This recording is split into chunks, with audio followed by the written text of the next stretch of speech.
Namaste and good morning, everyone, and a warm welcome to the fourth episode of our LinkedIn Men's Mental Health series brought to you by Sthir. Here at Sthir, we are dedicated to guiding organizations towards a thriving work culture. By nurturing leaders and fostering psychological safety, we enable employees to reach their full potential.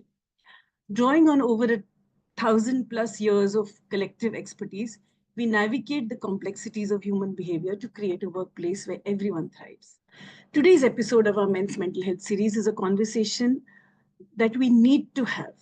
We are diving deep into the emotion that shows up loud and often, but rarely gets unpacked. No, no marks for guessing that one, it's anger. Our speakers will help us understand what anger really is masking, how ideas of masculinity, especially those reinforced online, are shaping how men express it, and most importantly, how to tell the difference between healthy anger and the kind of anger that damages relationships and lives. We'll also explore the ripple effects of unresolved anger, from communication breakdowns to serious societal issues like violence and mental health crises. So stay with us, and because this is going to be a bold, eye-opening conversation. So let me introduce myself. I am Deepa Bhalirao. I consult on programs at the intersections of mental health, workplace inclusivity and safety, and well-being at Sthir.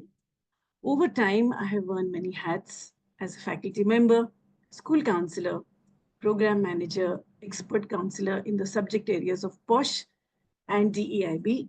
And it's safe to say that this is a conversation that has been a long time in the making. I'm so glad Sthir is finally powering this very important and relevant discussion. We are privileged to introduce today Dr. Saurabh Patil, who will bring diverse perspectives and expertise to this critical topic of men's mental health and anger management. Dr. Saurabh Patil is a renowned keynote speaker, coach, and accomplished restaurateur. His work centers around men's mental health, where he has made significant strides in breaking down barriers and fostering open conversations. As a successful restaurateur, Dr. Saurabh blends his culinary expertise with a deep understanding of emotional well-being. His dynamic keynote presentations tackle the complexities of men's mental health, offering insights that challenge stereotypes and promote open dialogue. Beyond speaking, Dr. Saurabh integrates coaching into his work, connecting with individuals on a personal level to empower them in their mental health journeys. His interactive and inclusive approach creates a supportive atmosphere, encouraging vulnerability and resilience.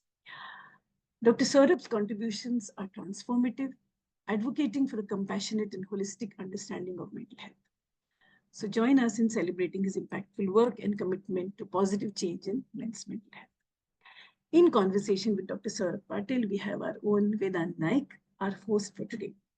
Vedant is a creative powerhouse with an impressive portfolio. Vedant is a producer and account manager at Manicpod, the podcast host of the Hipster podcast, and the founder of Patchwork Film Collective. He's also a co-curator at Swap Book, a community that brings together book lovers from diverse walks of life to promote thoughtful exchange of ideas in a safe space. Vedant's unique exposure and perspective on mental health, masculinity, and community building makes him the perfect person to bring out the nuances of this conversation.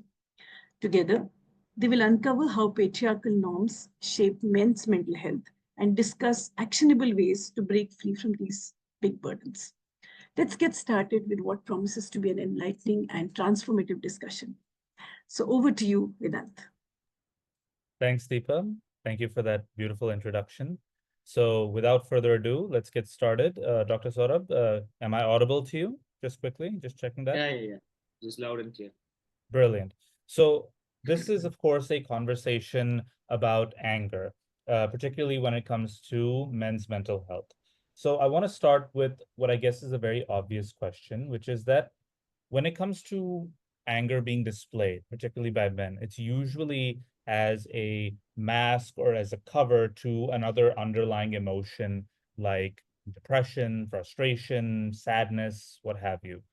So I just wanted to ask, what are the emotions that, in your experience, you've seen are the most common masked emotions that are covered up by anger? Well, thank you, Vedant. Thank you for the question. I mean, it's a very obvious question, yet very much uh, put under the carpet. And most of the reactions or most of the anger that comes out of men is either of these emotions which are underlying and yet not able to express properly. So, first of all, thank you, Steve, for inviting me and letting me talk on this topic. You know, men, when they express anger, it's not just the frustration or the depression. There are a lot of underlying emotions that get entangled in a day-to-day life. Like, for example, there is shame, there is guilt, there is a pressure building up of being not enough for the family, not enough financially, not enough for your wife or your spouse, for your kids. And the unhappy feeling that I have not achieved anything. We live in a society where we live in an age or an era where technology is very easy at just the push of a button. So we see people on social media, we see people of our own age, of our own financial position on social media, and we start comparing. The problem starts right there. The moment we start comparing, we think we are not enough, we have not achieved enough. That is a hollow or a vacuum that is created, and that puts you in a spot where you feel I'm not enough, I have not done enough, I have not achieved enough. And that is again a trigger mechanism for your anger. Another most important one is men have always been looked upon, or men have always been perceived as the breadwinner. So in case a man doesn't need have to be a breadwinner, in case a man needs to pivot from his regular ambition of being a doing a regular job or being an entrepreneur or pursuing a hobby, they pursue not enough for the family. So the performance anxiety, the performance pressure to be enough again triggers the anger. All these emotions are present in every man, but the problem is they're not allowed to express. The moment you start expressing, there comes a very natural and typical statement. It's a part of life. It's natural. Deal with it. But how are you going to deal with it? Nobody tells you how to deal with it. It all gets either bottled up or it all comes out in the form of an explosion. So all these emotions are experienced by every man, either all of them, either some of them, or either one or two of them. And that is these are one of the key reasons of triggers to their anger. So I want to talk about something which you mentioned in your answer, which is about the role of social media and the role of technology that is in today's day and time. Because right now we are seeing this explosion of content specifically targeting young boys, young men, the classic Andrew Tate phenomenon, if you will, where the line between anger and assertiveness or other positive qualities are kind of getting blurred a little bit.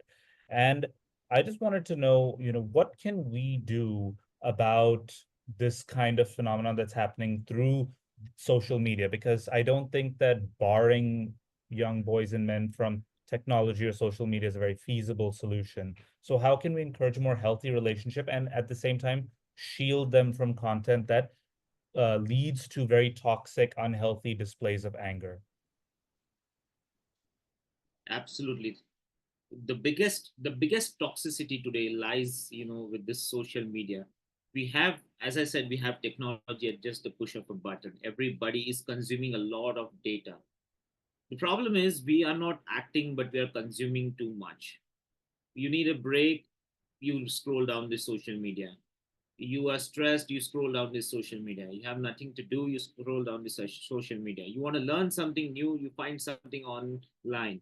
But the problem is there's too much consumption of the data, and that is confusing. That is confusing so much that people do not understand which is right, which is wrong, what is authentic and what is fake.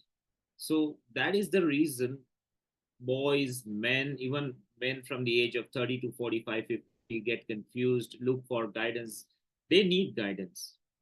Now, the problem with today's narratives is the narrative, there are too many contradictory narratives.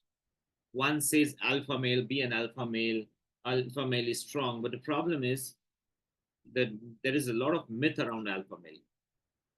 The myths or what narrative people are shaping up on social media is that alpha male is a strong, dominant man. He is to suppress everyone. Winning is good, but the thing is, alpha male is equally empathetic. Alpha male is equally understanding. Alpha male is the one who leads, doesn't drag people in the name of leadership. I recently heard Simon Sinek say, leadership is not taking charge. Leadership is not just taking charge. Leadership is taking care of those who are in charge. So the narrative that is coming out on social media is deeply influencing, but at the same time we need someone to clarify what the real narrative is. For example, they say alpha male is strong. He doesn't express failure, he doesn't express emotions. But the reality is, alpha male is an intelligent man who's a successful leader, who knows his emotions, who knows his vulnerabilities, and at the same time knows how to channel it. They always say alpha man always wins. He's aggressive, he's hustling, and his status is commands respect. Yes, an alpha male commands respect, but a true alpha male is ready to fail and learn. They embrace setbacks, but at the same time, they seek feedback. A lot of times we see on social media that, masculinity or even being a man is being framed in such a way that men are told to be strong, to be more expressive in a sense, dominate or shout, be loud, be pushing. You can be pushing as a man, but at the same time, you need not be loud. You have to be communicative rather than being loud. You have to push not just yourself or the power within you, but at the same time, as a leader, take people with you. So a huge narrative confusing the men and boys, but at the same time, we need a guidance, we need a hand holding to clarify what is authentic male, what is the real masculinity, and what is toxic, and what is the fake narrative. Yeah, so there has to be a clear understanding for this. So, in the spirit of trying to clear up the narrative around all this stuff, I did want to ask a question that is built on what we just discussed, and that is, when it comes to the alpha male idea of masculinity that these Andrew Tates and so keep peddling, why is it that it is always the negative emotions like anger, like the need to shout, the need to dominate, the need to make someone else feel smaller than you? Why is it that those are the emotions that are lionized so much, valorized so much? And why is it that young boys and men are responding to that in such a way that they try to emulate that behavior? Why is it that they are not responding to the more positive role models that are out there? What are the Andrew Tate's doing that is attracting this cult of personality, if you will? Yeah, so one of the biggest thing is when you go on social media, they show a lot of rosy picture around them. That when you're a dominant alpha male, when you're loud, people listen to you, people respect you, and you get everything your way. You get money, you fame. But let's talk about real life. If you as a man, or if me as a man, if we start shouting, do you think people will listen to us? People will move away from us. It may seem like they respect us, but they're just avoiding us. They're just trying to avoid conversation. And it's somewhere or the other, this has been a societal conditioning or a patriarchal uh, narrative that is being brought up, that especially when they show in the movies that there is a macho impression a man has to make. So it's easy to get influenced through this because it glorifies the image of an alpha male. And since all these years, because of the patriarchal narratives, the societal conditioning, it has always been perceived that a man has to be loud, a man has to be strong. Yes, he has to be strong, but at the same time, they have to dominate. But the real understanding is there is no one to clarify this. It's easy to shout, it's easy to be dominating, it's easy to abuse verbally, physically, but it's equally difficult to understand your own emotions, it is equally difficult to empathize with your people around. It is equally difficult to channel your emotions, where you don't blame others like, yeah, this has happened because of you. You're wrong. I need respect. I'm the leader here. At the same time, it's very important to understand I did not like what happened. The I statements are one of the key factors here. I did not like what happened. We can work something out. As a leader, let me see how we can collaborate. So the way both the communication happened was totally different. It's not easy to, and men are not allowed. The moment a man actually starts accepting his vulnerabilities, starts showing his vulnerabilities, maybe wants to talk, wants to vent out, wants to cry, the whole stereotypical society starts blaming him that you're weak, and everybody wants to be accepted. All men, all boys want to be accepted, want to appear strong, because that is the image they have been creating, on social media, on the media since a while, that you have to be strong. So the moment people look at that, they want to be accepted. And if they don't seek any validation, if they are not accepted in the society, they will put away all these emotions. They won't show their vulnerabilities. They won't talk about what's troubling them. They won't even cry. The only thing they'll do is put on a mask and then show how strong they are, even if it doesn't last long, because it's going to come out someday, it's going to explode someday. So it's the narrative, it's the image that have built, that is the reason everybody, all men, all even today's boys, want to feel accepted and be in the society, and that is the reason they follow it. And along with the fact that they're chasing acceptance, and that's why they're attracted to this, I think another dimension to that conversation, if you will, is that you have a lot of people out there who perhaps don't really un grasp the divide between, I guess, what is a healthy display of an emotion like anger Yeah. and what is a more toxic display, in line with what a lot of these alpha male peddlers are suggesting. So I wanted to ask that, as an expert, I think we can both agree that anger is a very normal human emotion. We're supposed to feel it, we're supposed to let it out, we're supposed to let it manifest in whatever way, but in a healthy way. And as an expert, what is the key things to look out for between a healthy display of anger and a more toxic display of anger? So for someone who isn't a mental health expert, what signs should they look out for? And how should they approach someone who is perhaps indulging in a more toxic display of anger? And how to talk to them to get them to tone that down and perhaps engage in a more healthy display of it? Yeah, so first of all, I'm not an expert, but I'm still evolving as a coach and dealing with my clients. But yes, there are two ways of, this open communication, or two ways of display that we see. One is a healthy and the other one is a toxic. When we talk about toxic emotions, men, it's easy, as I said, men suppress the anger. When it's the toxicity that kicks in, there's a lot of times suppress the anger because they don't want to show. It comes from the societal conditioning. It also comes from the way you see your father. Subconsciously, a lot of men do portray their fathers, even if they don't understand it, even if they don't realize it, even if they want to distance from it. Subconsciously, they do project their fathers, they do try to copy their fathers, even they don't understand. So when they see their fathers bottling up the emotions or suppressing it, they tend to follow it by default.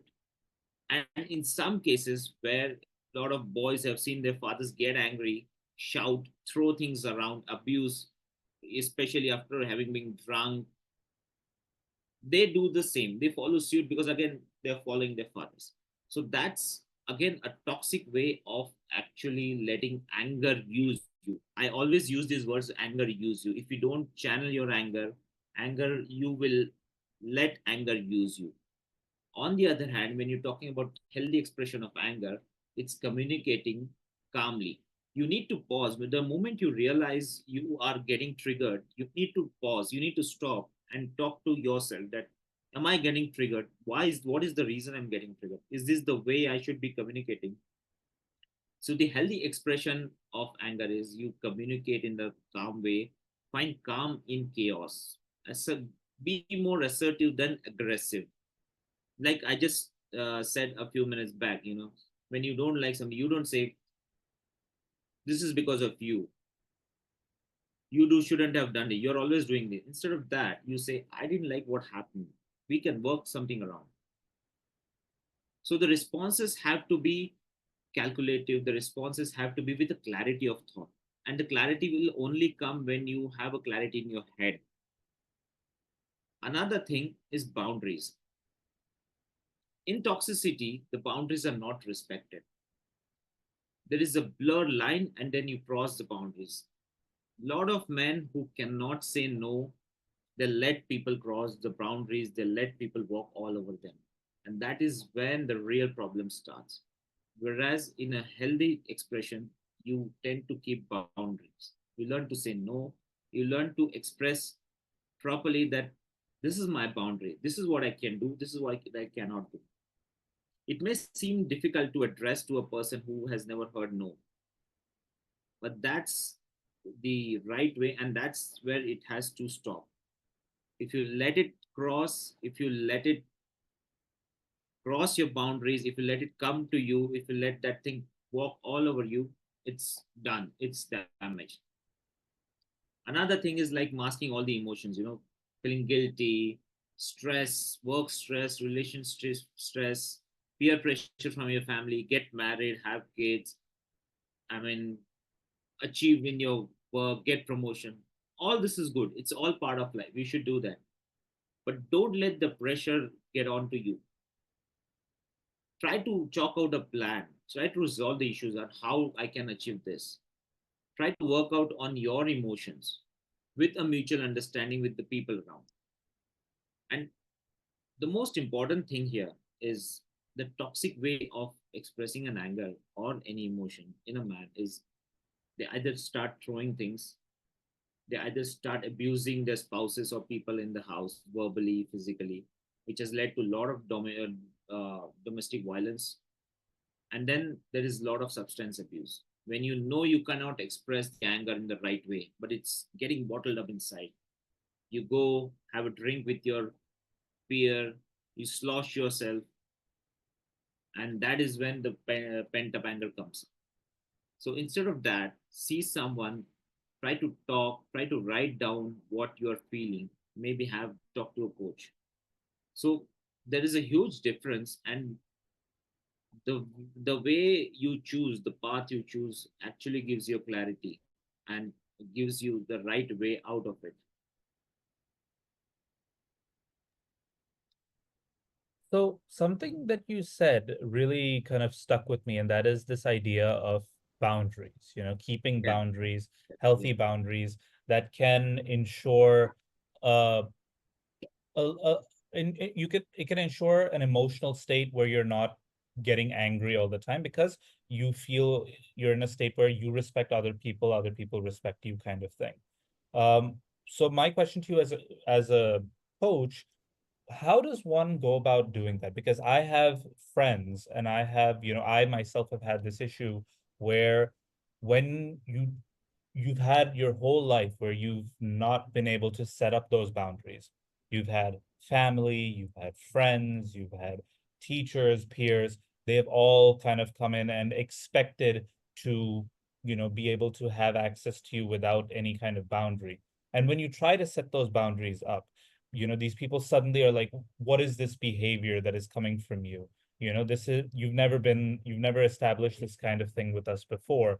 And it could impede it could impede the relationship, or you might feel like you're going to destroy the relationships that you have with these people. So how do you get these men to alleviate their fears that if setting up boundaries is not going to damage relationships that you have, and it's if they do, then perhaps the relationships aren't worth keeping around in the first place? yeah.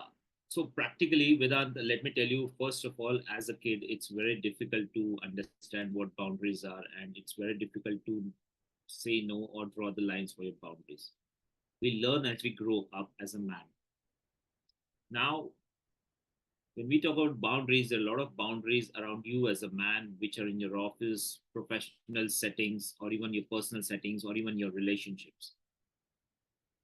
The problem is, we men are always out to prove something. And when we are out to prove something, we want all to be always one step ahead. And when that thought gets in your head, when that narrative is built inside your head, you want more. You want to impress everyone. You want to validate yourself. You want to put down that strong aura. In that case, usually you don't say no because you have to be enough. As a man, you want to be enough. You don't want to say no. You want to be everywhere. You want to be the best person in the office, liked by everyone. You want to impress your boss. You want to be seen by everyone at the top as a fantastic, balanced professional. At home, you want to be a good husband, a good father, a good brother. So you don't say no. How can I say no? There has to be a clarity of thoughts, number one, at what you can do and what you cannot do. Nobody, no man can be a superman, no man can be an avenger. We are all humans. We work like humans. We have our own capabilities. We work from our own capabilities. Number two, we have to have the right beliefs. Most of the time, when men don't know how to say no, it comes from their beliefs and core values. Like I said, they impersonate a lot from their fathers, from their ancestors. So when they see saying no is not the right option, they do it. And it becomes so toxic, it becomes so stressful, it becomes so difficult to handle after one point of time that you just give up or you just burst out, or otherwise it's a suicide. Now, the right way of saying no is to understand your own boundaries, your own capabilities, your own beliefs, that you are not going to be a superman. You can do these three, four things. You can not do these three, four things. Number three, prioritize. If you want to do 10 things, you need to prioritize, you need to strategize. How do I do that? So that you can fulfill all those 10 uh, priorities. The moment you let everything happen at one time, it's difficult. And the most difficult narrative when we say, setting up boundaries is, even in your professional setting or even if your relationship is, when you say no, people think you're selfish. Saying no is not selfish. People will walk all over you the moment you accept everything and say yes to everything. And people are going to hate you when you say no. But that's not being selfish. That's prioritizing. That's drawing lines in what you want to do, what you don't want to do. I've seen a lot of men, even in my family, I've seen a lot of men everywhere where they cannot say no. They end up doing everything and then they're exhausted mentally. And the moment you're mentally exhausted, you're physically exhausted. And then it, it gets triggered, it comes out in the form of anger, or it is suppressed. It affects your health as well because you're under severe stress.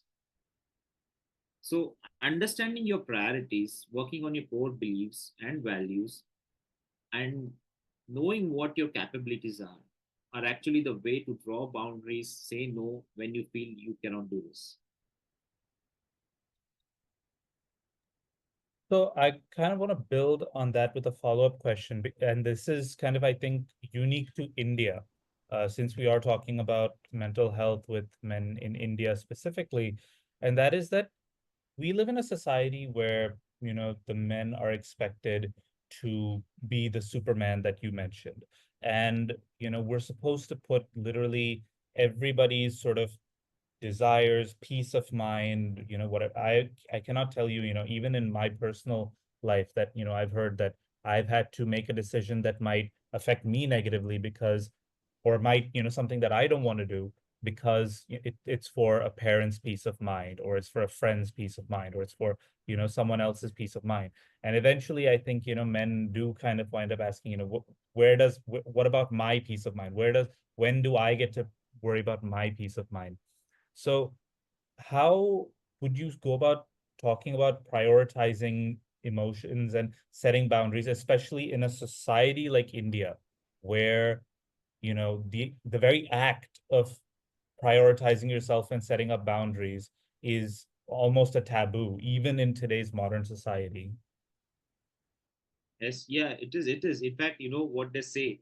Nobody pays attention to a man's mental health until he gets angry, and then he's a bad person. So we are actually living in a society or era or whatever you can call it, where the mental health or the priorities of man are never paid attention to. You have to have a validation. You need, as even especially being the eldest child in a lot of families, if there is an eldest son, they're always they're always put, told or maybe shown or maybe taught to put their needs aside and shoulder the responsibilities of the family as an elder son. I've seen a lot of cases among my friends, among coaching, that there are so many elder sons where they wanted to pursue their own passion. Somebody wanted to become a cook, somebody wanted to become a pilot, somebody wanted to do something, maybe someone wanted to write down a book, and so many career options, but they never could do it because they always had a pressure from their family that yes, you're the eldest son, you need to take over, you need to start earning, do a job, earn, get married, have kids, buy a house. That's one of the biggest factors, in our society, that if you start earning, you need to have a house of your own, buy a house, settle down. And by the time the man does all these things, he's already gone far away in his age, where he has already left the passion, the fire that I was ignited has died down. So there are many cases where it doesn't happen because since ages our ancestors never spoke about it. Our forefathers, our fathers never spoke. They always put their family before them. They always put their family's priorities, happiness before them. And there's nothing wrong in doing it, but it should not exhaust you. You have to prioritize, and that is what is being followed. Because any narrative, if it keeps going on and on and on for ages, for centuries, it becomes a norm. And the moment it becomes a norm, you have to accept it. That is what is pursued. And that is the reason it is being pursued without questioning that, yes, why haven't we asked men to prioritize things? Why haven't we let men to give a space or a boundary where they can take care of themselves, they can take care of their passion, they can follow. Maybe an elder son need not take the responsibility. So it was never questioned, it was never let out of fashion. That is the reason it's been going on and nobody's questioned it. And men fear to question it. Of course, there are 1%, 5% men who have questioned it and walked against it. But the 95% men don't question with a fear of being taunted or made look weak or even not accepted in the society. With that fear, they've just gone with the narrative and done what is being done and ignored their own passion. So here, prioritizing would mean balancing. Communication is one of the big factors. I know it's difficult. Men don't talk. They accept the way things are. That is the reason communication is one of the biggest factors. You sit down, you talk to people. This is what I feel. Use a lot of I statements. I always say, even it's in my book, The Alchemy of Anger, that use I statements. I feel this is something we need to talk on. I feel this is going to be a priority for us. Of course, it's going to be difficult to convince the people around. Of course, it's going to be difficult to convince your parents, your spouses, even for a lot of men above 50 to convince to your kids that you want to do this. But the right communication, a right thought process would definitely help to prioritize what you are looking for. Because as I said, the moment we stop talking, the moment we stop saying no, everybody is going to walk all over us. Brilliant. And so I want to ask my last two questions, and then we'll shift to some audience questions that we have. So just to kind of finish off this tangent that we're on about relationships and how relationships can suffer with the fact that men have to bottle up emotion and that comes out in the form of anger.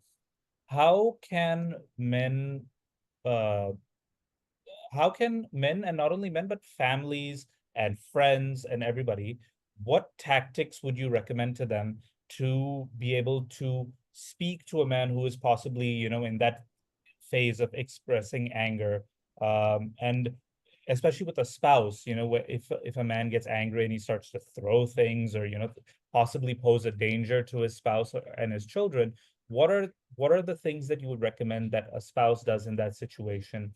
What are things that you would recommend a friend to do? Because obviously, if you try to intercede, a friend might feel, I could lose this person as a friend if I try to step in and meddle with their lives. So what are the steps that you feel people are not considering that they would need to do uh, because of social cues and such? Yeah, one of the biggest step is communication. Like I said, we are all today, even in a relationship, even if in a marriage, we when you come home, we are all glued to our mobile. Whenever we are free, we are glued to our mobile. We check the social media. We start scrolling the reels and checking what's going on. So when, as a husband and wife, as a spouse, when you come home, instead of you know going on with your lives, what's on the social media, sit down, talk a bit, because it's very difficult to notice certain symptoms or signs in a man. We are known to mask it better.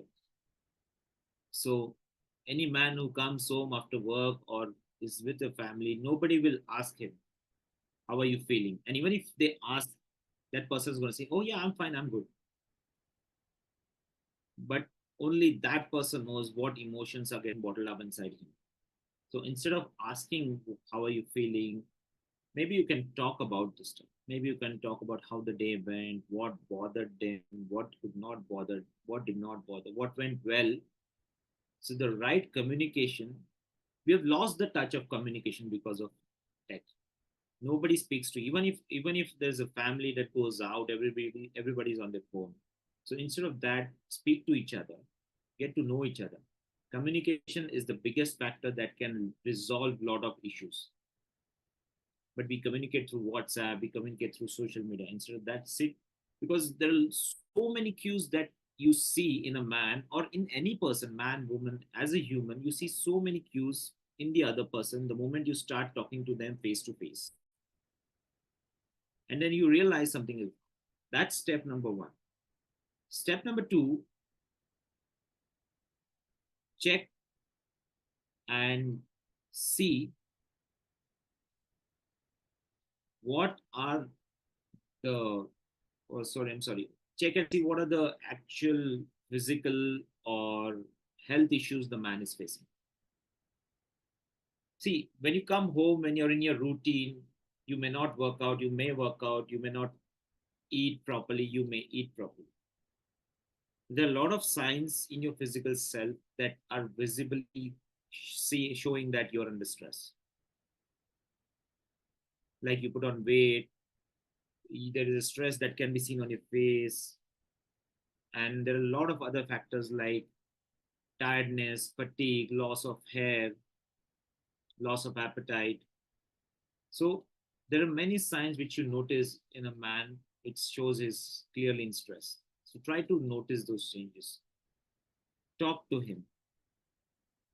Maybe let them have a day off, or maybe let them sit quietly for a while. Because I've seen cases where men have tried to fulfill a lot of things. They've shown a happy face, and then One day, two things happen. Either there is a suicide because the bottled emotion could not be shown, they just exploded. And they exploded in such a way that it went into a physical abuse, thrown things around, or had too many drinks and abused the wife. Now you can prevent this by asking them not to drink, maybe detox or something, but that's like getting into a lifeboat. The problem is, how did the boat sink? That is where the real source is. So how did the man get to this level? Because that was pented up inside him, bottled up inside him. So if you start talking, notice certain changes, that would be important. Because any pain, it could be because of a lot of childhood traumas, bullying in college days, unprocessed pain. Because if any pain which is left unprocessed, it becomes a pain that is passed on. It can be passed on to your spouse, your kids, in the form of abuse or everything. So you have to pay attention, you have to be communicative in a relationship.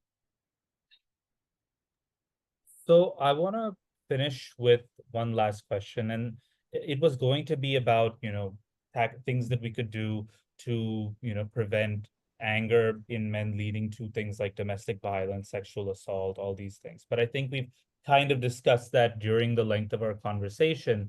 So I wanted to kind of switch the question a little bit and ask you about community, because it seems like a lot of the anger is from men possibly feeling isolated, feeling alone, feeling this sense that it's them kind of against everyone else a little bit.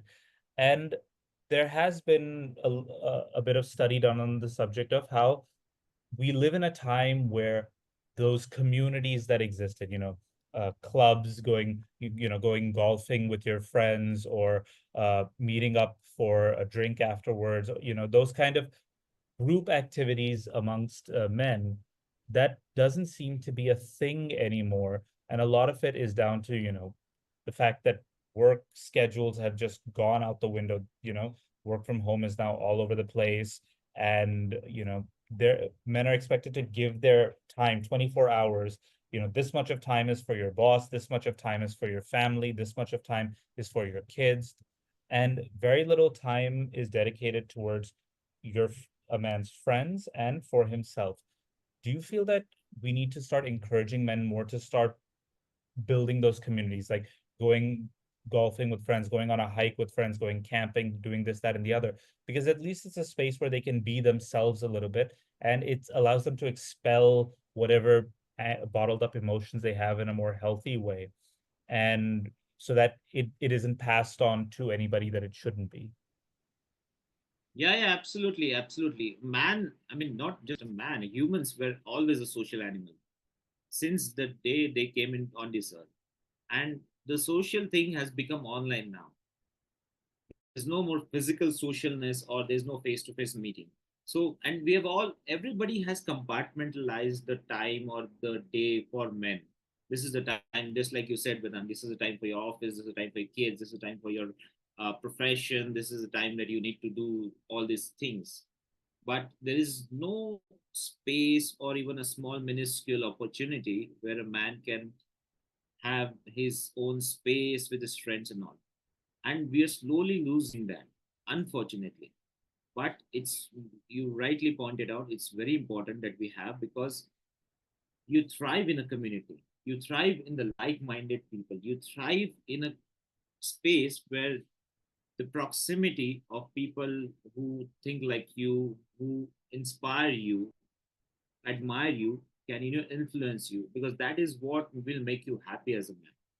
Hence, it's very important that every man needs to understand that self-care is important. Now, when I'm talking about self-care, I'm not talking about looking good, using good clothes. Yes, that's part of it. Self-care means going into a space where you feel better. Maybe a safe space of your friends, a safe space of support groups where you can talk out whatever you feel like. Maybe a safe space of mentors, And that is the reason we need to train the families, we need to train the HRs, institutions, even schools for that matter, give them emotional education in schools for boys, where they teach you or they let you have your own space, hang around the people who you like, spend some time, quality time. Now, there are a lot of negative emotions in hanging around with the wrong kind of people. But I'm talking about hanging around with the right kind of people where it's a safe space for you. Maybe normalize therapy, group coaching for men, not just for any underlying issue, but to let them express what they feel. So it's equally important for us as a society to normalize letting men spend some time with the like-minded people, having a safe space for them. Awesome. Well, Dr. Saurabh, that is the end of my questions. So we're going to shift now to some audience questions that we've received. So I'm going to start with the first one, and that is, what should someone struggling with anger do as a first step? Okay, so any man who's struggling, or anyone for that matter, man or woman who's struggling with anger, the first step is try to take a try to stop before reacting. When we are angry or when we are not able to deal with anger, we get triggered with every small things. Even a small um, phone ring, if you're upset, would trigger you. So when that happens, you have a 3 to 4 seconds window to react. You usually ignore that. That is a window when you think, you take a stop, you pause, and you go back and think, do I need to get angry? Why am I getting triggered? Another thing you can do is, maybe if you're angry, if you don't want to talk to anyone, or if you feel if you start communicating, you're going to burst out, write down, start journaling. It's all surface level, but that's a start. There is a lot of deep work into it, but that's a start. Start journaling. Think about why you're getting triggered, calm yourself, and then maybe reapproach what the actual problem was. If you feel you're going to burst out, just calm down. May not be communicating with everyone, but be with yourself for a few seconds. Do some breathing, box breathing. Calm down. Start from this, and I think that should maybe give you enough space to rethink your approach towards any triggers. Great. And the second question that we have is, what is your advice to young men who feel torn between their parents and a new spouse, and especially for men living in a joint family situation? Oh well, that's one of the ongoing and one of the difficult ones. So there have been boys, there have been men who have always been listening, following what their parents say, and when suddenly they get married, they have a spouse, they always get torn down, or maybe dragged on both sides between the spouse and their parents. So there is a scenario in every house, and it's different in every house, but the point here is to balance it out. Need to listen to both of them, maybe understand their perspectives, and try to find a common ground. Now, this is not a one line answer which I can give for such kind of situations, of course, because every situation demands a different solution, and there is a lot of deep work based on what conversation, what kind of conflicts happen in that kind of a family. But yes, it's very important to understand the perspectives. It's very important to balance it out instead of running away or getting torn and just pushing it out of frustration. No, you do this, no, you do that, I'm out of it, you deal with it yourself. So balancing is very important based on understanding both the perspectives. It may look like a vague answer from me, because there is a lot of work based on case to case basis in this happening, and I've done a few cases. But to start with, balance out, try to understand what both the sides are trying to tell you, what is the right way to fix it, prioritize, communicate, maybe have them sit together and communicate, which is again difficult but not impossible. Awesome. So I'm still waiting on some more questions, but I think that might be it. So I'll just start concluding. So, Dr. Saurabh, thank you so much for coming and talking to me and talking as part of this ongoing series about men's mental health.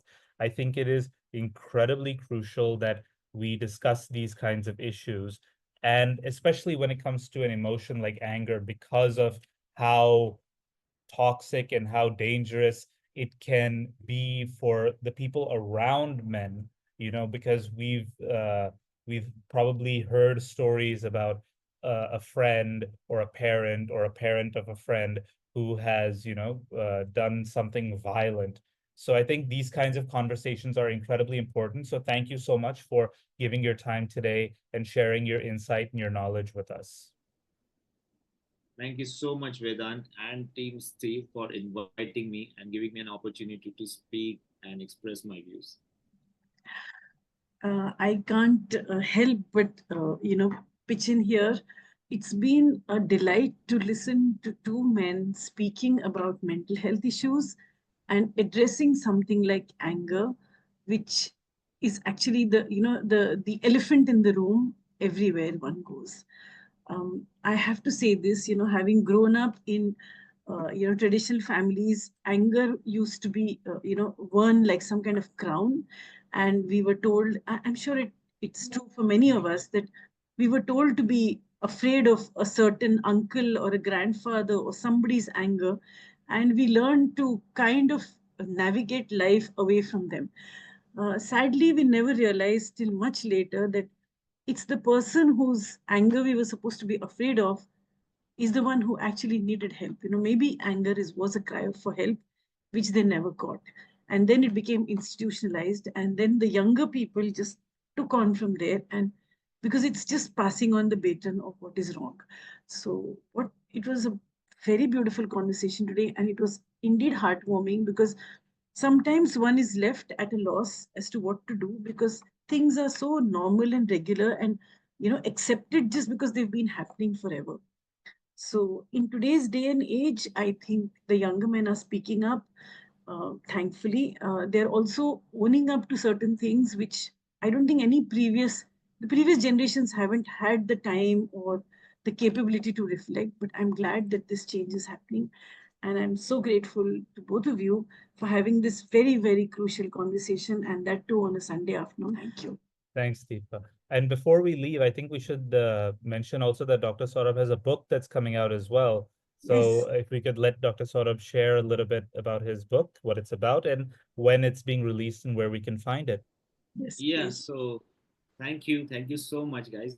So the book name, as you can see in my background, it's Alchemy of Anger. Talks about how men can transform their lives by channeling the anger, and it's going to be on Amazon this month. It's already out, but it's on my website. But we're also putting it on Amazon. I think the Amazon link should be uh, active by this month or before this month end, so it'll everybody can buy it from there. And also, you have a launch later today in Mumbai, isn't that right? The launch is not today, but we are trying to have it by the month end or maybe the first week of June. I'll keep you guys updated for the same, and we are working on it. So the date will be out soon. On behalf of Steve, I am very grateful to both of you.